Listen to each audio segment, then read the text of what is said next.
Praise the lord. మన ప్రభువును మన రక్షకుడైన యేసుక్రీస్తు వారి ఉన్నతమైన నామంలో మీ అందరికీ మా హృదయపూర్వక వందనములు. ఈ రోజు దేవుని వాక్యము, పరిశుద్ధ ప్రజలనియు యెహోవా విమోచించిన వారనియు వారికి పేరు పెట్టబడును. యెషయా గ్రంథము 62వ అధ్యాయము 12వ వచనము. And they shall be called the holy people, the redeemed of the Lord. Isaiah chapter 62 verse 12. ఈ రోజుకు గాను మహోన్నతుడైన దేవుడు మనకు అనుగ్రహించిన వాక్య భాగమును బట్టి ధ్యానించుకుందాము. ప్రభునందు ప్రియమైన సహోదరి సహోదరులారా, దేవుడు మన యొక్క జీవితాన్ని మార్చబోతున్నాడు. ఆయన మనకు తన అద్భుత క్రియలను చూపించబోతున్నాడు. ఆయన పరిశుద్ధుడు, ఆయన విమోచకుడు, ఆయన రక్షకుడు, ఆయన మాట ఇస్తే తప్పనివాడు. అలాంటి దేవుడు అంటున్నాడు, మీ పేర్లు మారబోతున్నాయి. మీ జీవితాలలో ఎన్నడూ లేని, కని విని ఎరుగని క్రియలు జరగబోతున్నాయి అని. ఈ రోజున నీవు దిగులు చెందుతున్నావేమో, నేను చిక్కుబడ్డాను, నేను చెరలో ఉన్నాను, నన్ను అందరూ అసహించుకునే పరిస్థితుల్లో ఉన్నాను, నా జ్ఞానము సరిపోవడం లేదని, అజ్ఞానినని అందరూ నన్ను తిడుతున్నారు, నా పాత జీవితం గూర్చి మాట్లాడుతూ నన్ను నిందిస్తున్నారు, నాకున్న అనారోగ్యాన్ని, నాకున్న లోపమును ఆధారం చేసుకొని నన్ను అపహాస్యం చేస్తున్నారు అని. అయితే కంగారు పడకు. వారి మాటలకు, వారి నిందలకు, వారి చూపులకు, దేని గురించి నువ్వు దిగులు చెందకు. దేవుడు నీ పేరు మార్చబోతున్నాడు. దేవుడు నీకు కొత్త పేరును ఇవ్వబోతున్నాడు. ఆయన నీ పైన ఉన్న చెడు ఆలోచనలను, నీ పైన ఉన్న అపనమ్మికను తొలగించి నీకు ఘనతనిచ్చే అద్భుతమైనటువంటి పేరును ఆయన పెట్టబోతున్నాడు. పేరు మార్చడం అంటే మనకు ఉన్న పేరు తీసివేసి కొత్త పేరు పెట్టడం కాదు. బాప్తిజం ఇచ్చేటప్పుడు పాస్టర్ గారు మార్చేది కాదు. పేరుకు తగినటువంటి జీవితాలను అనేకులు జీవించలేకపోతున్నారు. మంచిగా యోసేపు అని పేరు పెట్టుకుంటారు, చూస్తే యోసేపు వంటి జీవితం ఉండదు. దానికి అంతా రివర్స్ గా ఉంటారు. రూతు అని పేరు పెట్టుకుంటారు, కానీ ఆ పేరుకు అస్సలు సంబంధం లేనటువంటి జీవితం వారిలో ఉంటుంది. పేరుకైతే పరిశుద్ధత ఉంది గాని జీవితమే అపరిశుభ్రంగా కొంతమందిలో ఉంటుంది. యేసయ్య సీమోను అనే తన శిష్యునికి కూడా మంచి పేరు పెట్టాడు. పేతురు అని లేదా కేఫా అని, బండ అని ఆ అర్థము వచ్చే ఆ పేరుతోనే పేతురు గారు జీవించారు కూడా. నీవు కూడా నీ జీవితానికి సంబంధం లేని పేరును కలిగి ఉన్నావేమో.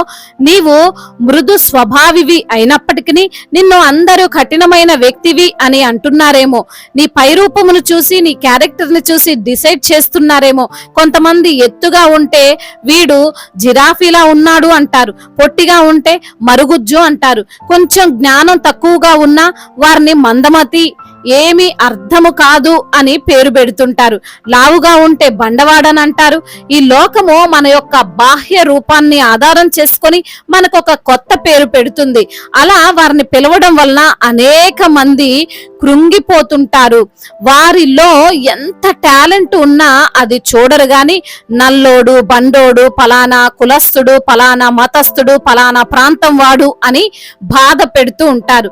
దావీదుని కూడా అందరూ అలాగే చూశారు. దావీదుని తన యొక్క సొంత కుటుంబం వారే ఏ ఉపయోగము లేనివాడు అని అన్నారు. రాజు కూడా నీ వలన కాదు, చూడ్డానికి చిన్నగా ఉన్నావు, నీవు యుద్ధం చేస్తావా, ఇంటికి వెళ్ళిపో అని అన్నట్లుగా మాట్లాడాడు. గొలియాతు కూడా దావీదు రూపం చూసి నవ్వాడు. కానీ ఆ యుద్ధం తర్వాత దావీదు పేరు మారు మ్రోగిపోయింది. దావీదు దావీదు అని అందరు కేకలు వేశారు. వీరుడు, శూరుడు, ధైర్యవంతుడని గర్వంగా పొగిడారు. తన ఇంటి వారికి కూడా తన మీద ఉన్న ఆ ఆలోచన విధానము మారిపోయింది. గొర్రెల కాపరి అనే పేరు పోయి దావీదు మహారాజు అనే పేరు దేవుడు తనకిచ్చాడు. ఆయనే ఆ పేరు పెట్టాడు.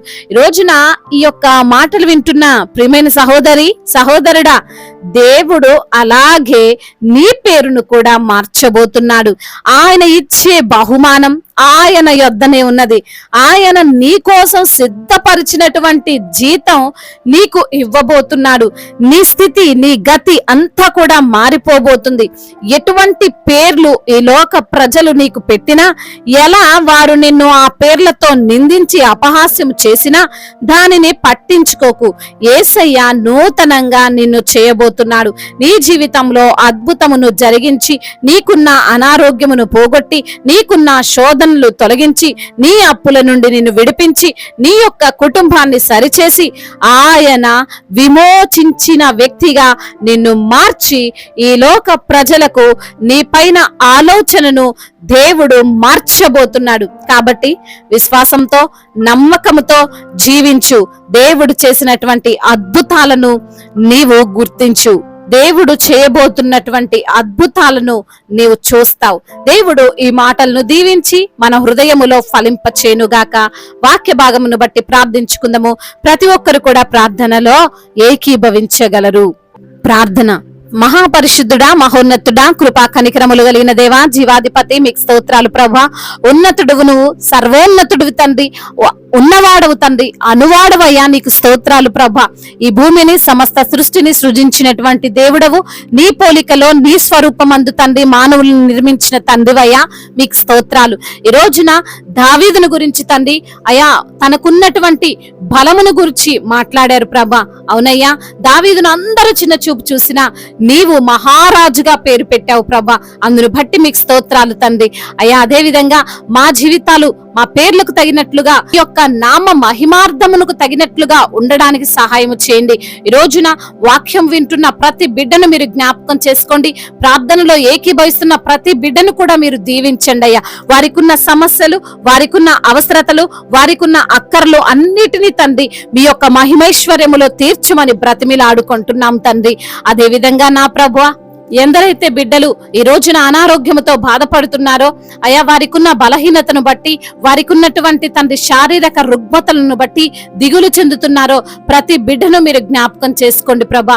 ప్రతి బిడ్డకు సంపూర్ణ ఆరోగ్యాన్ని దయచేయండి, స్వస్థపరచండి, బలపరచండి, ఆదరించండి, లేవనెత్తండి తండ్రి. అప్పుల భారాలతో కృంగిపోతున్న ప్రతి బిడ్డను మీరు లేవనెత్తండి అయ్యా. అదే విధంగా కుటుంబంలో సమస్యలు, కుటుంబంలో కలహాలు, భార్యాభర్తల మధ్య విభేదాలు, అన్నదమ్ముల మధ్య విభేదాలు, ఇరుగు పొరుగు వారి మధ్య విభేదాలు, వాటన్నిటి నుంచి కూడా విడుదల దయచేయండి. మీ యొక్క కృప చేత వారిని జ్ఞాపకము చేసుకోమని వేడుకుంటున్నాం తండ్రి. అదే విధంగా నా ప్రభువా, ఎందరైతే బిడ్డలు ప్రయాణాలలో ఉన్నారో వారి ప్రయాణం అంతటిని సుఖముగా, సౌఖ్యముగా, క్షేమకరముగా ఉండునట్లుగా కృప చూపించండి ప్రభువా. అదే విధంగా నా తండ్రి, రక్షణ లేని ప్రతి బిడ్డకు రక్షణ దయచేయండి. మారు మనస్సు లేక ఉన్న ప్రతి బిడ్డకు మారు మనస్సును దయచేయండి. యవన బిడ్డలను మీ చేతికి అప్పగిస్తున్నాం. యవన వయసులో ప్రభా చెడు వ్యసనాలకు, చెడు ఆలోచనలకు, చెడు ఆ పాపపు క్రియలకు తండ్రి బిడ్డలు లోబడిపోకుండా ప్రభా అయా మీ యందు భయము, భక్తి వారికి దయచేయమని వేడుకుంటున్నామయ్యా. బిడ్డలు చదువుకుంటుండగా మీ యొక్క జ్ఞానము చేత వారిని నింపండి ప్రభా. అయా, చిన్న బిడ్డలను కాచి కాపాడండి. స్కూల్ కి వెళ్తుండగా, వస్తుండగా అయా రాకపోకల్లో మీరే వారికి తోడుగా ఉండమని వేడుకుంటున్నాం. వృద్ధులను బలపరచండి అయ్యా, అనాథలను ఆదరించండి, అభాగ్యులను ఆదుకొనండి అయా. దిక్కులేని వారికి మీరే వారికి దిక్కై ఉండమని వేడుకుంటున్నాము తండ్రి. మరి అదే విధంగా గర్భఫలము లేక బాధపడుతున్నటువంటి ప్రతి బిడ్డను మీరు జ్ఞాపకం చేసుకోండి అయ్యా. వారికి గర్భఫలాన్ని దయచేయండి తండ్రి. గర్భిణీ స్త్రీలను దీవించండి. తల్లి బిడ్డలకు క్షేమాన్ని, బలాన్ని దయచేయమని వేడుకుంటున్నాం. ఇప్పుడే పుట్టిన చంటి బిడ్డలను కూడా మీరు దీవించండి. వారికి మంచి ఆరోగ్యాన్ని మీరు వారికి అనుగ్రహించండి. మరి తండ్రి, అదే విధంగా బిజినెస్ చేస్తున్న వారిని దీవించండి. చేతి పని చేసుకున్న వారిని ఆశీర్వదించండి. అదే విధంగా రైతులను దీవించండి. కూలి పని చేసుకున్న వారిని దీవించండి. వారి యొక్క చేతుల కష్టార్జితం వారు అనుభవించినట్లుగా సహాయము చేయండి ప్రభా. విధంగా నా ప్రభా, మా భారతదేశాన్ని సమాధాన దేశముగా అయా మీరు జ్ఞాపకం చేసుకొని ప్రభా అయా, మరి యుద్ధాలు జరుగుతున్న ప్రాంతాలను కూడా మీరు జ్ఞాపకం చేసుకోండి అయ్యా. ఆ దేశాల మధ్య సమాధాన స్థితిని దయచేయమని వేడుకుంటున్నాము తండ్రి. అదే విధంగా వీసాల విషయంలో, పాస్పోర్ట్ విషయంలో కృప చూపించండి అయా. అధికారులందరికీ సమయోచితమైన జ్ఞానాన్ని దయచేయండి, వివేచనను అనుగ్రహించమని వేడుకుంటున్నాం. ఇతర దేశాల్లో ఉంటున్న ప్రతి బిడ్డకు మీరు తోడై ఉండండి ప్రభా. అదే విధంగా నా ప్రభా అయా, మరి దైవజనులందరి నిమిత్తం ప్రార్థిస్తున్నాము తండ్రి. మీ ఆత్మ చేత వారిని నింపమని అయా, ఇంకా వారిని తండ్రి మీ సేవలో వాడుకోమని అయా, మరి ఫలింప దయచేయమని వేడుకుంటున్నాం. సువార్థికులను మీరు దీవించండి ప్రభా. అయ్యా, వారు వెళ్తున్న మార్గాలన్నింటినీ సరళము చేయండి. మిషనరీస్ ని దీవించండి ప్రభా. వారికి ఎదురయ్యే ఇరుకులు, ఇబ్బందులు అన్నిటి నుంచి కూడా విడుదల దయచేయండి ప్రభా. మీ యొక్క కృప చేత వారిని జ్ఞాపకం చేసుకోమని బ్రతిమిలాడుకుంటూ, మరి తండ్రి, ఇంకా చెప్పుకోలేనటువంటి బాధతో నలిగిపోతున్న ప్రతి బిడ్డ హృదయాన్ని మీరు చూస్తున్నారు తండ్రి. వారికి సమాధానం అనుగ్రహించమని, మీ మెండైన దీవెనలు ప్రతి బిడ్డ పైన కుమ్మరించమని, వారి కన్నీటినంతటిని తుడిచి నాట్యముగా మార్చమని వేడుకుంటూ, మానాథుడు, సర్వశక్తిమంతుడు, సజీవుడు, బలవంతుడైన యేసుక్రీస్తు వారి ఉన్నతమైన నామంలో ఈ ప్రార్థనను అడిగి వేడుకొని పొందుకొని ఉన్నాము మా ప్రియ పరలోకపు తండ్రి. ఆమేన్. ఈ రోజు పెళ్లి రోజు మరియు పుట్టినరోజు జరుపుకున్న వారందరినీ దేవుడు దీవించి సకల మేలులతో, ఆశీర్వాదములతో, కృపాక్షేమములతో దేవుడు మిమ్మల్ని నింపునుగాక. మీ యొక్క ప్రార్థన అవసరతలను మాకు తెలియజేయగలరు. మీ కొరకు మేము తప్పక ప్రార్థిస్తాము. మొదటిసారిగా మన యొక్క ఆదరణ వాక్యం చూస్తున్నట్లయితే తప్పకుండా సబ్స్క్రైబ్ చేసుకోగలరు. ఈ వాక్యం మీకు ఆశీర్వాదకరంగా ఉండినట్లయితే అనేకులకు కూడా ఈ వాక్యాన్ని సెండ్ చేసి తప్పకుండా దేవుని యొక్క రాజ్య సువార్తలో మీరు కూడా పాలిభాగస్తులు కావాలని దేవుని పేరట మనవి చేసుకుంటున్నాను. May God bless you all.